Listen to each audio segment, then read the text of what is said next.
नमस्कार मित्रों, आज हम पुनः आपके सामने इतिहास के कुछ प्रश्नों को हल करने हेतु व्याख्या के साथ उपस्थित हुए हैं।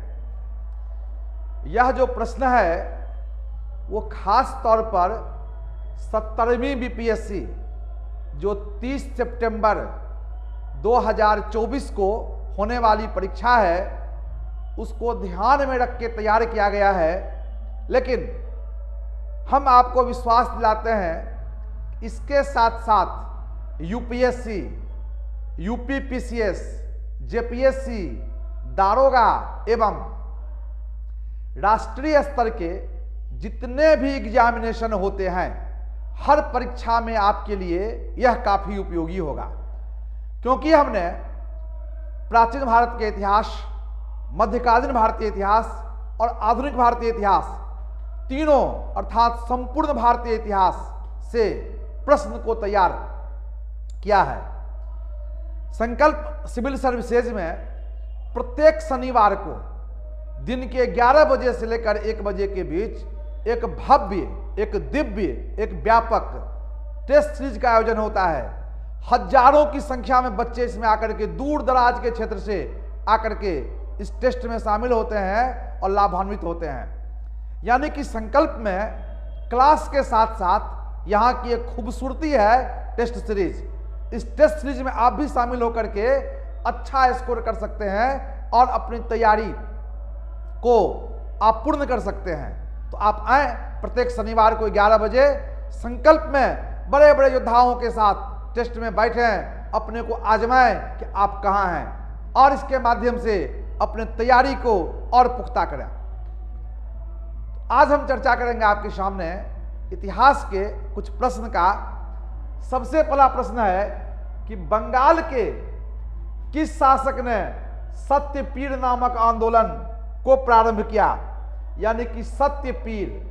बंधुओं, यहां बता दें आपको हम कि इस्लाम धर्म में पीर का मतलब होता है, 2 शब्द आता है उसमें। एक आता है पीर, दूसरा आता है मुरीद।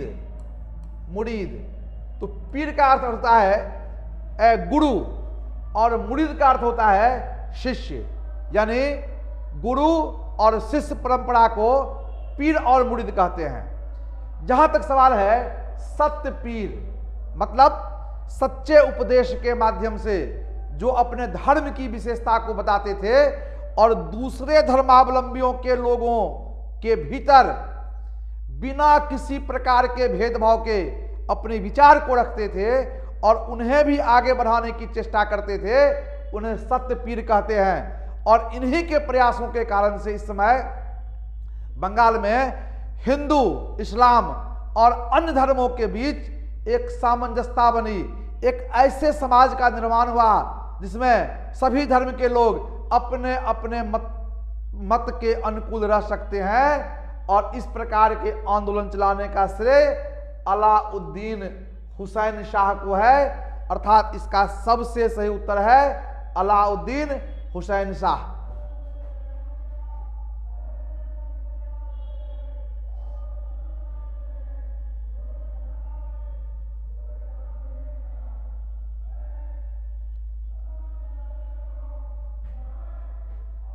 दूसरा सवाल है, निम्नलिखित में से कौन वार्ता का उपयुक्त द्योतक है? वार्ता हम लोग देखते हैं कि प्राचीन काल में खास तौर पर आप देखेंगे कि कौटिल्य के द्वारा अपने अर्थशास्त्र में चर्चा की गई है कि कृषि, पशुपालन और वाणिज्य व्यापार, इन तीनों को संयुक्त रूप से उन्होंने वार्ता की संज्ञा दिया है। यानी कि वार्ता का मतलब हो गया कृषि, पशुपालन और वाणिज्य व्यापार। इसकी चर्चा किया है कौटिल्य ने अपने अर्थशास्त्र के माध्यम से।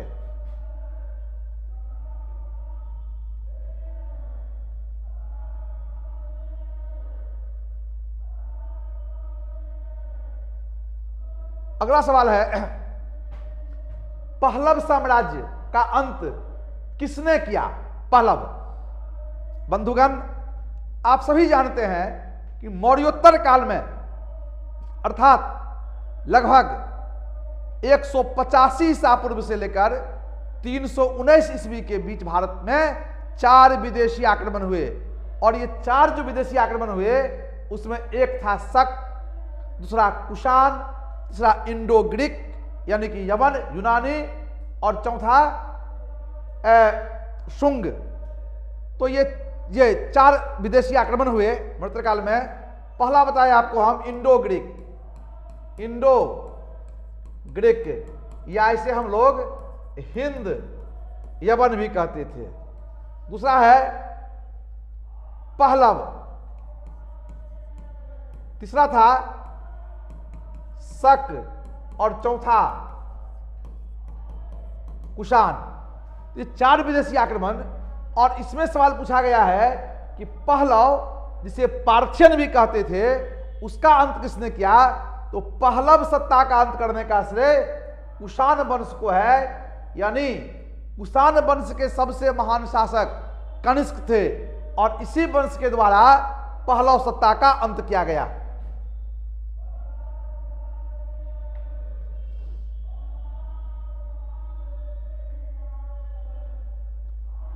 अगला सवाल है कि लाड खां मंदिर स्थित है। यह जो मंदिर है लाड खां का, वो दक्षिण भारत में, खास के महाराष्ट्र के क्षेत्र में ऐहोल का क्षेत्र है और यहीं पर यह लाड खां मंदिर स्थित है।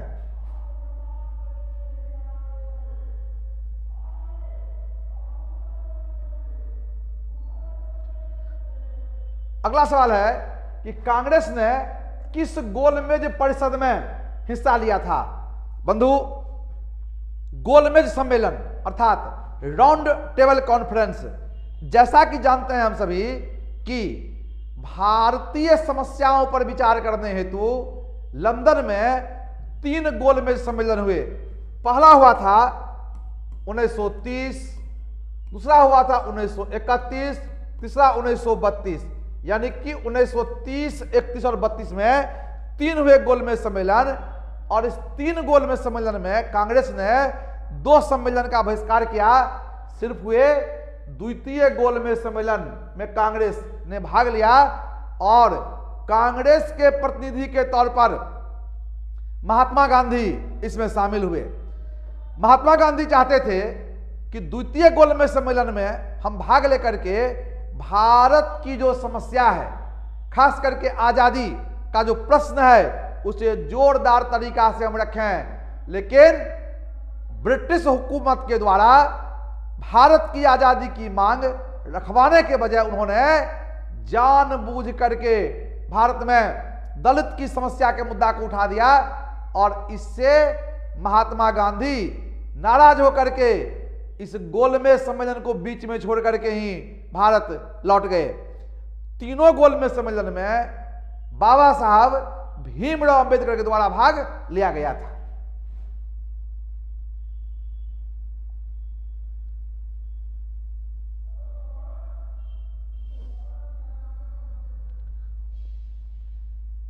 अगला सवाल है, भारत में सती प्रथा प्रतिषेध कानून कब पास किया गया? मित्रों, सती प्रथा भारतीय समाज के लिए एक अभिशाप था। प्राचीन काल से ही, हड़प्पा काल से ही सती प्रथा के विषय में जानकारी मिलती है। वैदिक काल में अथर्ववेद में स्पष्ट तौर पर सती प्रथा की चर्चा है और गुप्त काल में तो पहली बार भानुगुप्त के एडन अभिलेख से स्पष्ट तौर पर सती प्रथा के विषय में जानकारी मिलती है। सती का मतलब होता है कि जब किसी के पति की मृत्यु हो जाती थी तो उनके पत्नी को उनके चिता के साथ जिंदा जला दिया जाता था। यह भारतीय समाज के लिए एक घिनौना अपराध के समान था। लेकिन पूरे प्राचीन और मध्यकाल तक ये कुप्रथाएं समाज में चलती रही।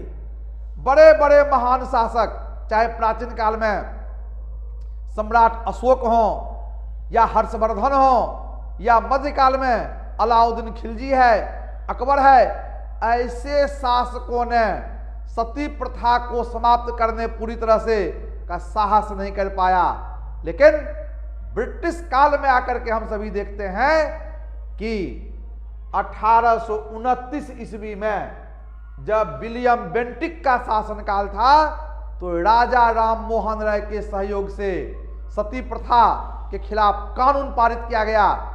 सती प्रथा को पूर्ण रूप से गैर कानूनी घोषित की गई और इस प्रथा को जो लोग सपोर्ट कर रहे थे उसके खिलाफ भी कानून बनाए गए, यानी कि सती प्रथा 1829 में भारत में कानून बना करके समाप्त कर दिया गया।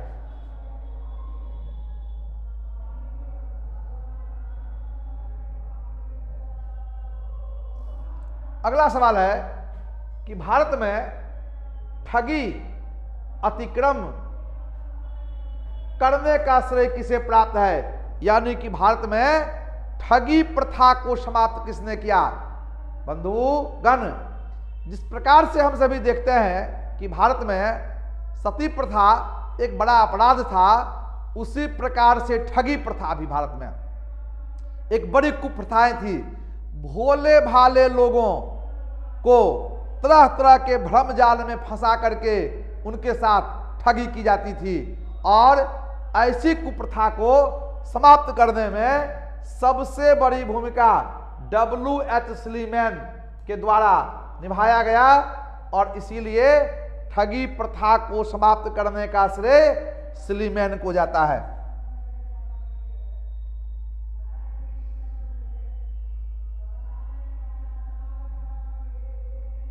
अगला सवाल है कि महात्मा गांधी पर चंपारण सत्याग्रह के लिए कब अभियोग चलाया गया। चंपारण सत्याग्रह हम सभी जानते हैं कि 1917 ईस्वी में ये सत्याग्रह हुआ और इस सत्याग्रह के माध्यम से किसानों को नीलहे साहब के शोषण से मुक्ति दिलाई गई और इसी वर्ष आप देखेंगे कि महात्मा गांधी पर अभियोग चलाया गया, यानी कि बी इसका सही उत्तर होगा।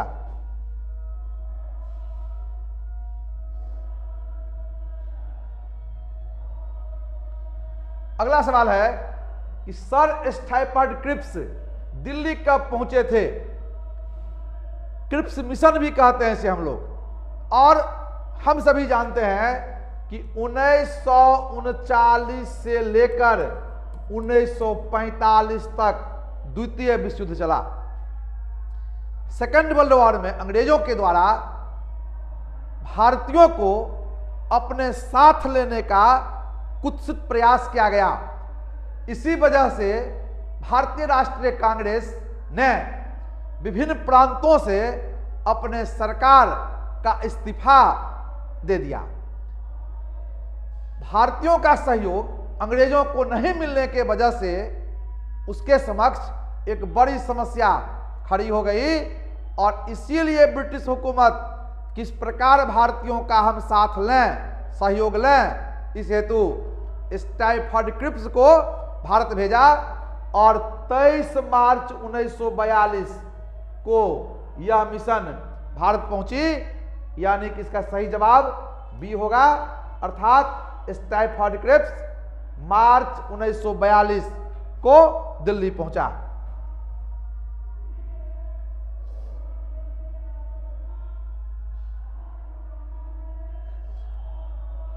अगला सवाल है कि बकास्त कृषक संघर्ष का नेतृत्व किसने किया। इस प्रश्न का संबंध बिहार के साथ है।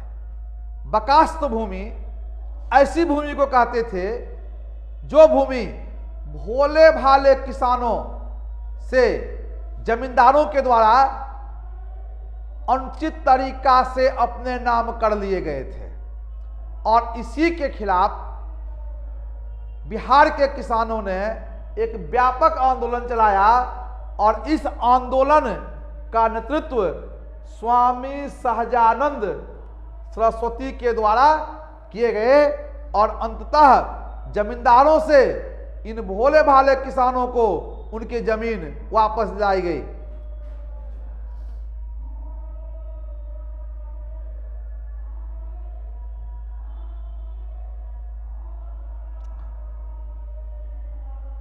अगला सवाल है कि आजाद हिंद फौज के अधिकारियों के उनके लाल किला में चल रहे मुकदमों में बचाव पक्ष का नेतृत्व किसके द्वारा किया गया था?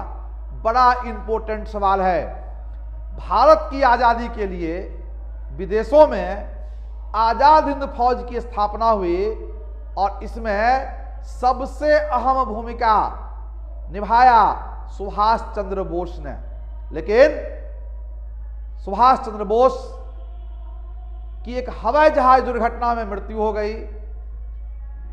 द्वितीय विश्व युद्ध में जापान की पराजय हो गई जहां सुभाष रह रहे थे और अंत में हम सभी देखते हैं कि मित्र राष्ट्र की विजय होती है और मित्र राष्ट्र के द्वारा आजाद हिंद फौज से जुड़े हुए बड़े पैमाने पर सैनिकों को, सेनापतियों को गिरफ्तार किया गया और इन गिरफ्तार व्यक्तियों को दिल्ली के लाल किला में इन पर मुकदमा चलाए गए। इन्हें बचाने के लिए भारत के बड़े बड़े जो वकील थे वो सामने आए। काला कोट पहन करके उन्होंने लाल किला में बंद आजाद हिंद फौज के सेनापतियों को बचाने हेतु उन्होंने वकालत किया। इसका नेतृत्व किया था भूलाभाई देसाई।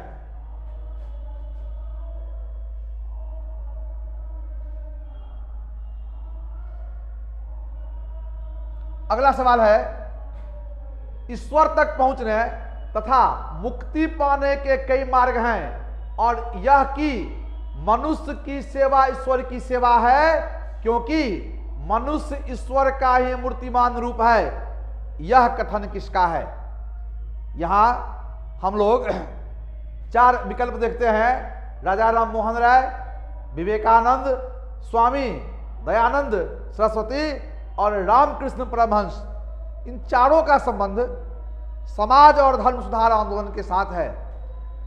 समाज और धर्म में, संस्कृति के क्षेत्र में सुधार में इनकी महत्वपूर्ण भूमिका रही और खास करके जहां तक इस लाइन का प्रश्न है, इस प्रकार के विचार रामकृष्ण परमहंस के द्वारा दिया गया जो स्वामी विवेकानंद के गुरु थे, अर्थात डी इसका सही उत्तर होगा।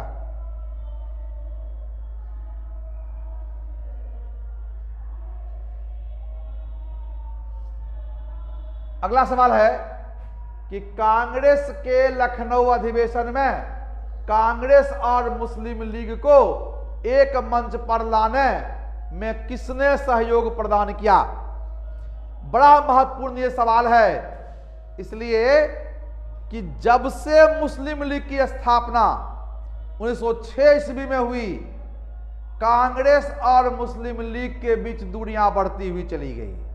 खास करके 1909 ईस्वी में जब मार्ले मिंटो सुधार आया जिसके तहत मुसलमानों को भारत में आरक्षण और पृथक निर्वाचन देने का प्रावधान किया गया, उसके बाद कांग्रेस और मुस्लिम लीग की दूरियां और बढ़ती हुई चली गई। भारत की आज़ादी के लिए इन दोनों का अलग अलग रहना, आपस में लड़ना कहीं से भी उचित नहीं था। दोनों को एक मंच पर आना राष्ट्रीय आंदोलन की खूबसूरती थी और इसी बात को ध्यान में रखते हुए बाल गंगाधर तिलक और मोहम्मद अली जिन्ना ने प्रयास किया कि कांग्रेस और मुस्लिम लीग एक मंच पर आए, यानी कि इसका सही जवाब होगा 2 और 3 अर्थात सी। और इन दोनों के प्रयासों से कांग्रेस के लखनऊ अधिवेशन अर्थात 1916 ईस्वी में कांग्रेस और मुस्लिम लीग एक मंच पर आई। दोनों के बीच समझौता हुआ जिसे कांग्रेस लीग पैक्ट के नाम से जानते हैं, करके राष्ट्रीय आंदोलन में भाग लेकर के ब्रिटिश राज को समाप्त करने का संकल्प लिया।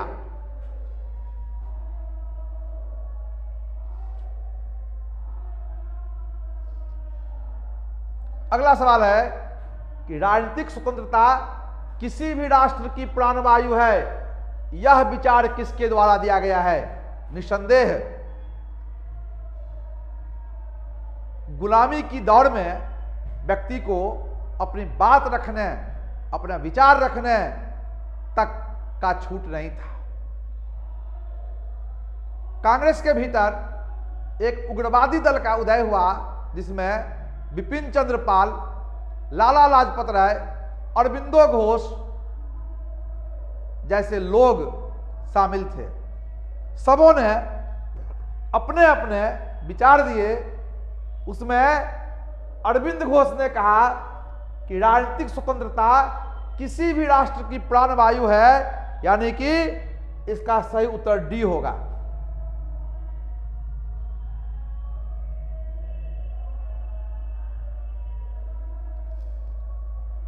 अगला सवाल है, पंडित मदन मोहन मालवीय से जुड़ी निम्नलिखित घटनाओं को प्रारंभिक काल से शुरू करके कालानुक्रमिक रूप से व्यवस्थित कीजिए। इसका सबसे सही उत्तर होगा बी, यानी कि सबसे पहले उन्होंने इलाहाबाद में हिंदू बोर्डिंग हाउस की स्थापना किया। इसके बाद 3 यानी कि अंग्रेजी समाचार पत्र द लीडर की स्थापना हुई, और इसके बाद देखेंगे कि बनारस हिंदू विश्वविद्यालय की स्थापना हुई, और अंत में कांग्रेस नेशनलिस्ट पार्टी का गठन हुआ, यानी कि इसका उत्तर बी होगा।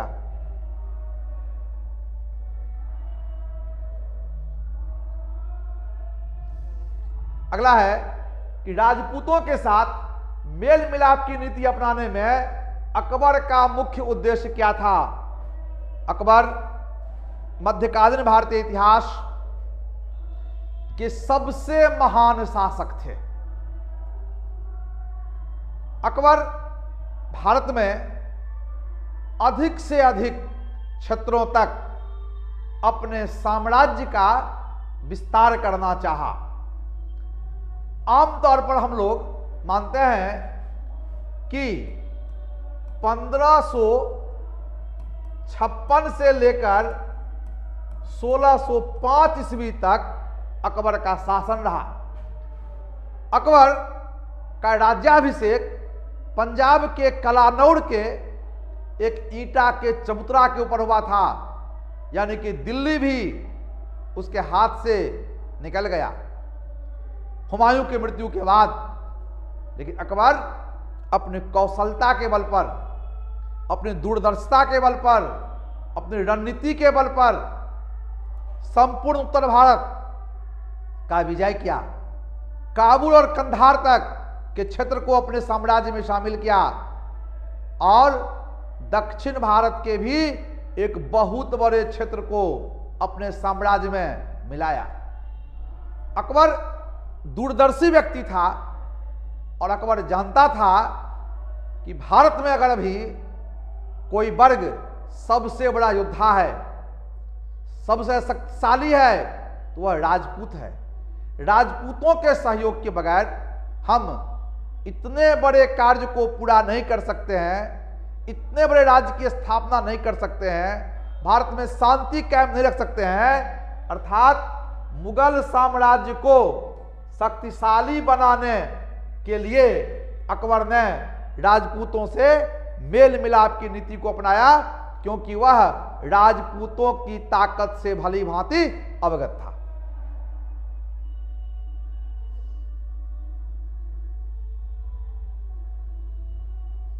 अगला सवाल है, अंग्रेजों द्वारा भारत में स्थापित प्रथम व्यापारिक केंद्र था। भारत में कई यूरोपीय कंपनी आया, और उसी क्रम में अंग्रेजी ईस्ट इंडिया कंपनी भी पहुंची, और सबसे पहले सूरत में 1607 ईस्वी में, अर्थात जहांगीर के शासनकाल में अंग्रेजी कंपनी ने सूरत में अपने व्यापारिक कोठी को स्थापित किया।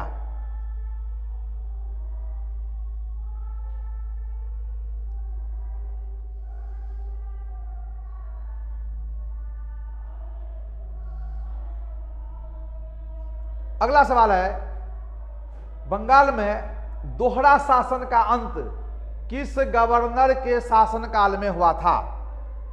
इसको कहते हैं ड्यूअल, यानी कि द्वैध शासन।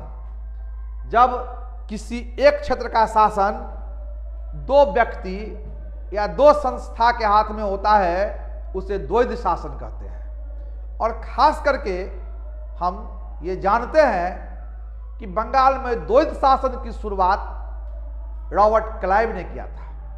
खास करके 1765 ईस्वी में जब इलाहाबाद की संधि हुई, बक्सर युद्ध के बाद इलाहाबाद की संधि के माध्यम से रॉबर्ट क्लाइव ने मुगल बादशाह से बिहार, बंगाल और उड़ीसा के क्षेत्र में दीवानी अर्थात राजस्व की वसूली का अधिकार हासिल कर लिया।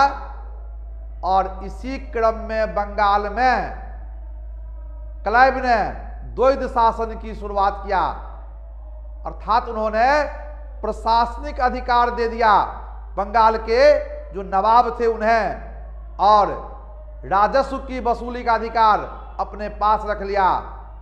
इस द्वैध शासन के कारण धीरे धीरे बंगाल में जिम्मेदारी की भाव समाप्त हो गई। बंगाल कंगाली की दौर में पहुंच गया, पूरे बंगाल में अराजकता फैल गई। और इन तमाम बातों को भांपते हुए लॉर्ड वारेन हेस्टिंग्स के द्वारा द्वैध शासन को समाप्त किया गया।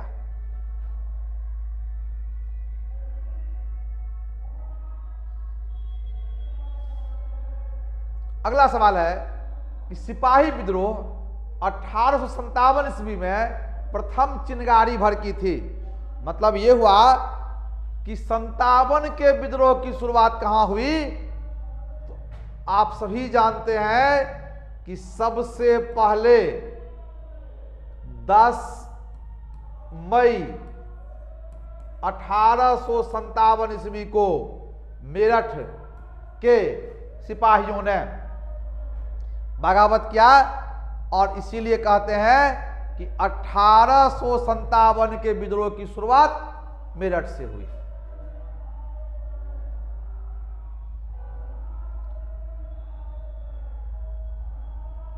और आज का अंतिम सवाल है कि सीमांत गांधी यानी कि खान अब्दुल गफ्फार खान ने पठानों की पार्टी बनाई, उस पार्टी का नाम क्या था? बड़ा इंपॉर्टेंट ये सवाल है